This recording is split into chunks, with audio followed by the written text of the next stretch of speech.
Hello guys, today I would like to explain about hydrometer analysis. Hydrometer analysis is based on the principle of sedimentation or soil grain in water. Hydrometer analysis. The hydrometer analysis is based on the principle of sedimentation. Soil particle passage number 200C is tested by hydrometer analysis. When a soil particle is dispersed in water, the particles settle at different velocity, depending on their shape, size, weight, and the viscosities of the water. Hydrometer analysis is based on this principle of sedimentation. Soil particle diameter calculation. To obtain soil particle diameter D in hydrometer analysis, particle diameter D can be calculated from this equation. From the equation, L is the depth of hydrometer and T is the time. Then the constant K can be calculated from this equation. Well, Gs is the specific gravity of soil and mu is the temperature correction factor. Now I would like to explain hydrometer analysis in laboratory. In the laboratory, the hydrometer tank is conducted in a sedimentation cylinder, usually 50 grams or 100 grams of open dry soil, that are passage number 206.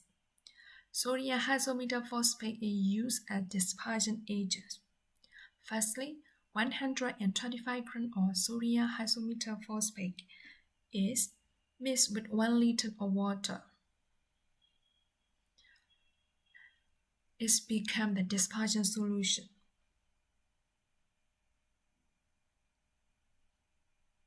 Then 50 grams of open dry soil, that part number 200C, that is mixed with 125 grams of dispersion solution.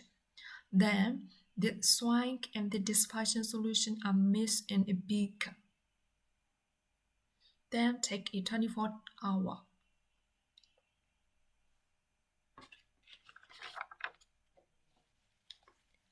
After 24 hours, the soil pit is made by a mixers or shaker. This becomes dispersion soil suspension.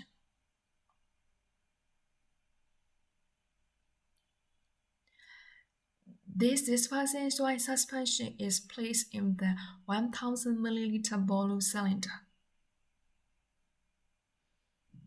Then distilled water is placed up to 1000 ml. This cylinder is shaken by hand about 1 minute. As soon as shaken, this cylinder is placed in a constant temperature bag.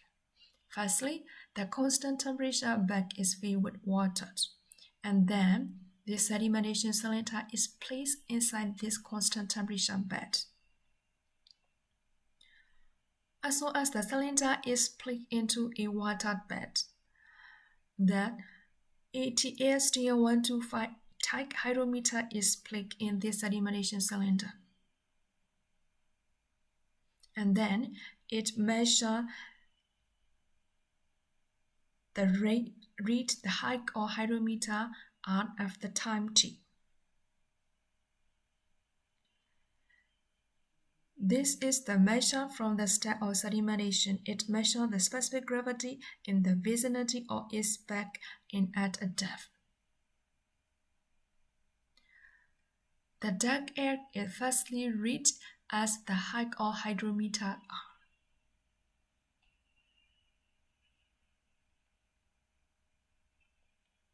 The hydrometer reading R is then transformed into length L as given in this TV.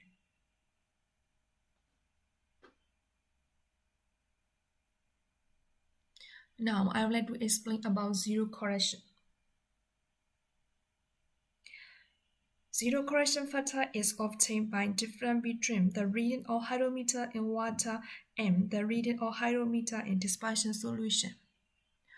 Firstly, 1000 milliliter cylinder is filled with 125 grams of dispersing solution plus water. Hydrometer is placed inside and the hydrometer reading are 1. Then another 1000 milliliter cylinder is filled with water, and thus hydrometer is inside it, and thus reading R2. Zero correction can be obtained from R1 minus R2.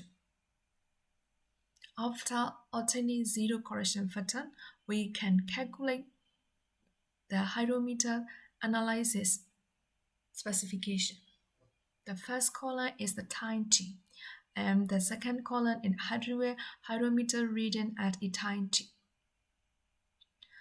The fourth column is temperature correction factor, and then the zero correction pattern. After that, the correction or hydrometer reading we can calculate it from this equation, Rc equal to R8 plus Ct minus zero correction. This is the hydrometer correction only for mini-skirt. Then the length h is obtained from table 1. Then the constant k can be calculated from this equation. After that, we can obtain the diameter d and the percent final p. After obtaining the diameter in percent final, we can construct the particle size distribution curve. By using percent final and particle size diameter, we can establish particle size distribution curve. From this curve, we can know the particle size gradation of garbage, sand, silt, and clay. Let me stop my video here. Thank you. And I will explain about the construction of particle size distribution curve from the next video. Thank you.